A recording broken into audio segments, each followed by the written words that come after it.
이제 각자 자기 읽으면 되는데, 좋은 소설은 어떤 진리성이라고 할까요? 이제 남이 보지 못했던 것들을 새롭게 깨닫게 해주는 게 있고, 이제 보편성이 이제 가장 중요하죠. 이제 모든 사람이 읽었을 때 내 얘기일 수 있다. 이렇게 보는 거. 그리고 또 실제로 우리가, 소설 읽을 때도 실존적으로 나에게 도움이 되는 방식을 읽어야지, 남의 얘기만 읽어갖고는 뭐 괜히 시간 낭비에 불과하죠.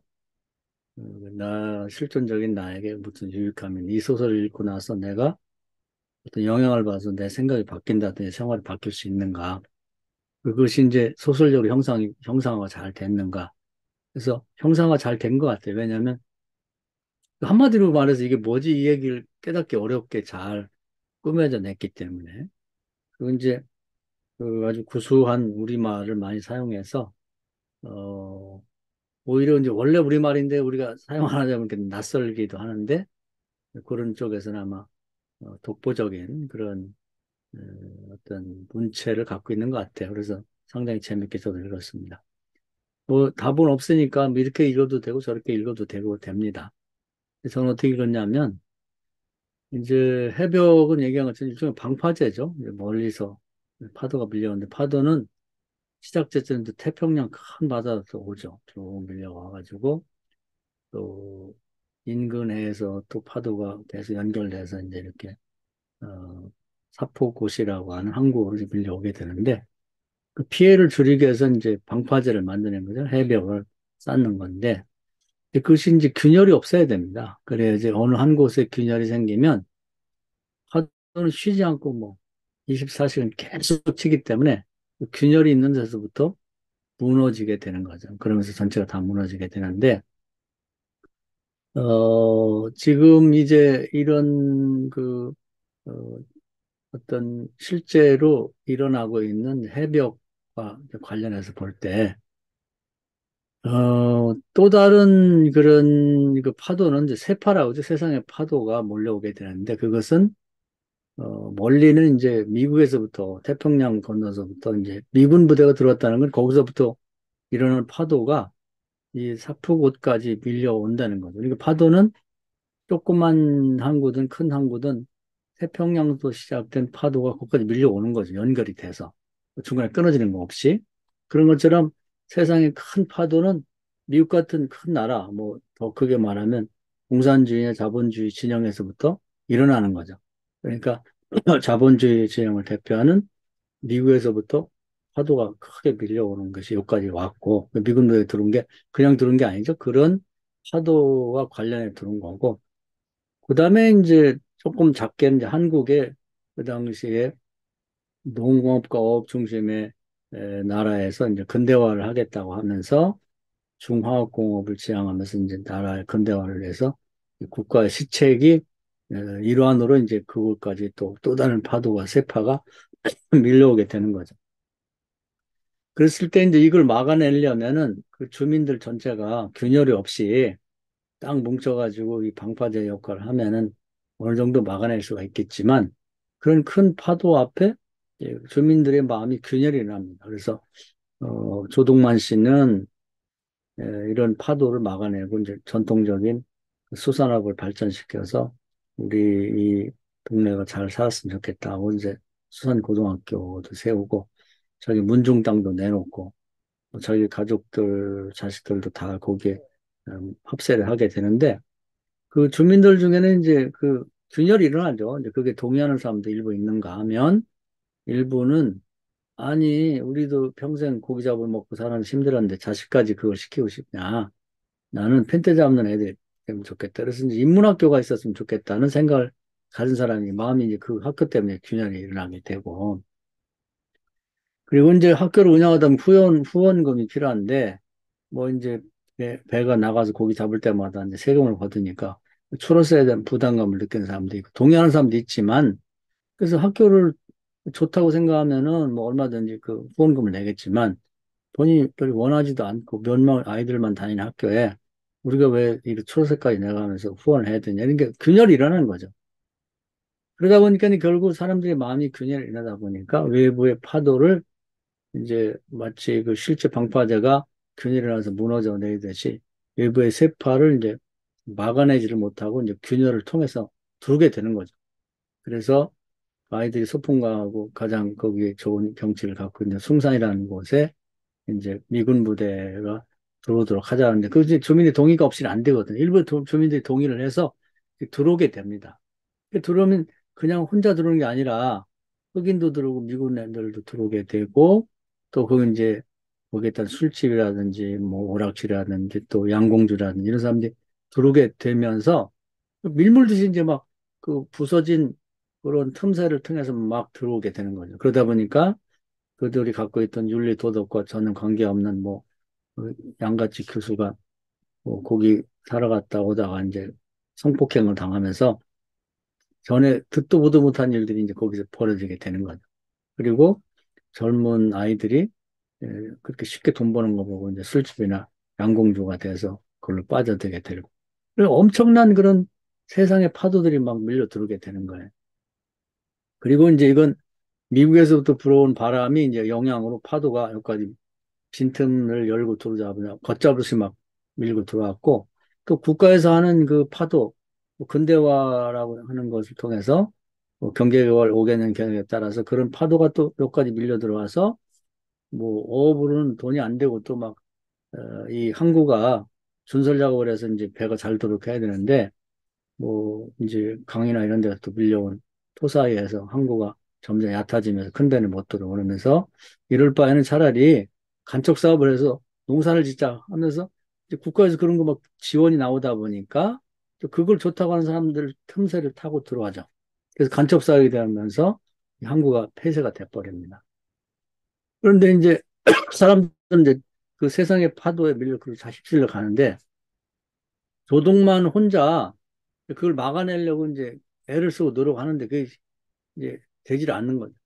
그러면서 결국은 자기 가지고 있던 이제 발동선마저도 해조라는 것도 이제 없어져 버리고 결국은 이제 자기 혼자 나중에는 이제 자식들도 반대를 하는데 어, 자기 혼자 해살이라고 해서 이렇게 어, 물이 들어왔을 때 어, 거기 이제 돌을 쌓으면 못 나가도록 돌을 쌓는데 고기들이 왔다가 물이 빠져나갈 때 그거 갇히는 거. 그거 이제 가장 원시적인, 뭐 말하자면 구석기 시대에는 할 만한 그런 이제 고기잡이죠. 그리고 뭐 대나무 같은 걸 쪼개가지고 이제 바구니 같은 걸 이렇게 만들어갖고 그거 들어오긴 들어오는데 나가지는 못하는 걸 이제 어항처럼 이렇게 놓게 되면 밀물이 들어왔을 때 고기들이 따라 들어왔다가 나갈 때 고기 들어와서 못 나가는 그걸 이제 고기잡이로 사용하는 가장 그 원시적인 방법의 고기잡이를 하면서 근근히 이제 먹고 살 수밖에 없는 서지가 됐다.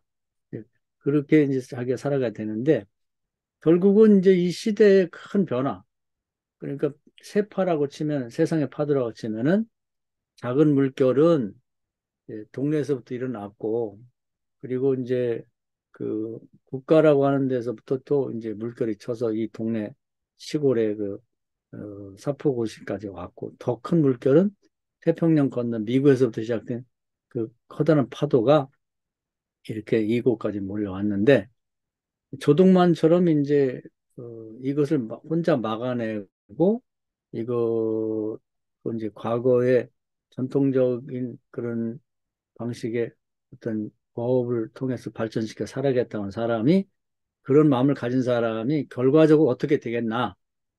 결과적으로는 이제 조던만이 같이 된다는 거죠. 그러니까 이건 이제 요즘식으로 실존적으로 이제 확대해서 보면 세상은 끊임없이 새로운 파도가 오게 되거든요. 근데 이제 거기에 대해서 보수적인 생각을 가진 사람들이 그걸 거부한단 말이에요. 근데 그걸 막을 수는 없어요. 왜냐하면 파도가 거세기 때문에. 태평양에서 온 파도를 이 사포고지라고 하는 곳에 새벽을 쌓아 막을 수는 없는 거죠. 세상의 세파도 마찬가지. 미국에서부터 바라오는 미국 무대를 중심으로 한 미국의 문화나 그 정책을 사포고대에서 그런 큰 물결, 거기서 시작된 물결을 막히는 역부족이죠.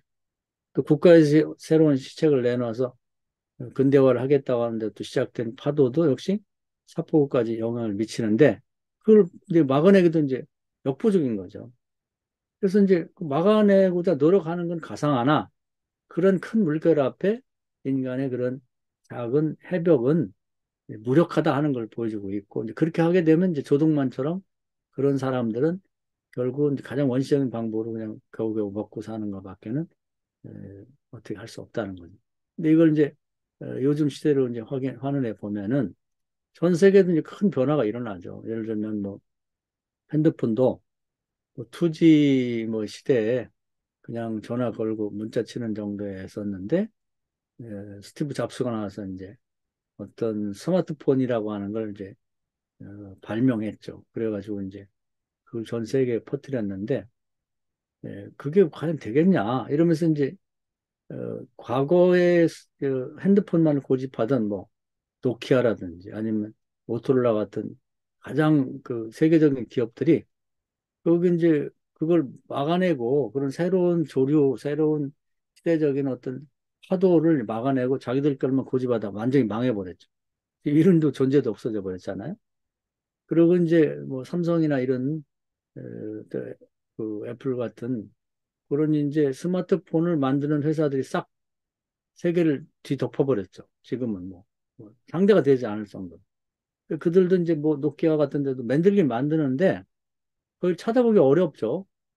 마치 그냥 이 조동만이 회사를 놔가지고 고기 잡아먹듯이 조금 아주 싼 스마트폰 흉내를 내긴 하는데 옛날 핸드폰 갖고는 안 되고 이제 내긴 내는데 기술이 너무 떨어지다 보니까 싸구려 인데다가 별로 팔리지도 않죠. 내놔봤자. 이제 그렇게 돼버린 거죠. 그리고 이제 뭐 무슨 자동차 같은 것도 지금 이제 말하자면 이제 전기 자동차가 대세잖아요. 그래가지고 2020년 저 30년부터는 이제 유럽에서는 아예 그 휘발유차나 뭐 경유 같은 기름차는 이제 만들지 않는다는 거예요. 왜냐하면 환경이 오염되어 있기 때문에 환경세를 내야 되면 그게 이제 자동차가 엄청 비싸지고 또 사람들로부터 욕을 먹는 거죠. 이렇게 지구가 파괴되고 있는데 아직도 화석연료를 떼느냐. 그렇기 때문에 이제 앞으로는 이제 그 전기차를 미래를 내다보고 만드는 회사들이 이제 결국은 이 자동차 시장을 장악할 거다. 그것이 가장 앞선 나라가 한국이죠. 한국이 20년 전부터 배터리에 투자를 해가지고 세계에서 가장 배터리를 잘 만들고 또 많이 만들 수 있는 나라가 한국입니다. 그래서 LG하고 또 SK하고 삼성이 어, 배터리를 잘 만들죠. 그래서 전기차의 한 8, 90%는 이제 배터리에 달려있기 때문에 이제 우리나라가 지금 벌써 세계 자동차 시장 3위에 올랐습니다. 3위. 우리 앞에는 GM인가 하고 뭐 도요타밖에 없는데 도요타는 이제 배터리에서 늦었어요. 또 GM도 배터리를 못 만듭니다. 그리고 뭐 테슬라도 전기차를 먼저 만들었지만 배터리를 못 만들어요. 근데 쉬운 것 같아도 굉장히 어렵다래 배터리 만드는 게. 그래도 우리나라 걸 갖다 다 쓰는 거죠. 그래서 이제 결국은 배터리를 만들 수 있는 나라, 우리나라는 이제 자동차도 만들고 배터리를 만들기 때문에 조만간 1위에 올라갈 거다. 이렇게 보고 있는 거죠. 중국이 배터리 차를 많이 만들지만 굉장히 그 이제 국가에서 많이 지원을 해주는 거고 기술력이 굉장히 떨어진다고 그럽니다. 그렇기 때문에 이 자동차 산업의 새로운 물결, 전기차 시대에 부응해서 계속 나갈 건가, 안 나갈 건가. 이제 만약에 일본 같은 경우는 배터리를 가지 않고 이제 하이브리드라고 그러죠. 이제 전기와 휘발유를 같이 떼는 그런 방식의 차를 만드는데 지금까지는 괜찮지만 전 세계에서 이제 연료차는 안 만들게 되면 이제 완전히 떨어지게 되는 거죠. 그래서 이제 그래도 그렇게 만들겠다 그러면 만들 수는 있겠지만 결국은 몰락에 해서 이제 회사를 나와서 고기 잡아먹듯이 조금씩 팔아가지고 먹고 살 수밖에 없는 그런 시대가 온다는 거죠. 모든 면이 똑같은 거예요. 교회도 마찬가지입니다. 우리 이제 목회자니까. 교회도 시대가 큰 변화를 일으켰죠. 특히 이제 이 코로나가 지나면서부터 많이 큰 변화를 일으켰는데, 이 세상의 큰 변화, 뭐 메타버스의 시대도 왔고, 또 이제 뭐 정보통신이 중심된 시대도 왔는데, 이 큰 변화에 교회가 어떻게 대처할 건가? 저건 안 된다. 저건 뭐 저런 식으로 해가지고 되겠냐. 그냥 보수적인 방법으로 옛날처럼 그냥 뭐 예배 드리고 뭐 신방하고 뭐 이런 식으로만 계속 나간다면 교회는 시대에 적응을 못하는 거죠. 그리고 뒤떨어지게 됩니다. 그래서 이제 지금 큰 문제가 AI 시대가 도래했는데 이런 시대에 어떻게 적응할 건가? 앞으로는 굳이 목사가 설교할 필요가 없이 AI에 딱 부탁을 하게 되면은 감사에 대해서 설교 좀 준비해줘. 그러면 보통 웬만한 목사가 이 설교 준비하는 건 훨씬 더 많은 자료를 참고해. 전 세계의 자료를 참고해서 아주 몇 페이지짜리를 딱 만들어 준단 말이에요.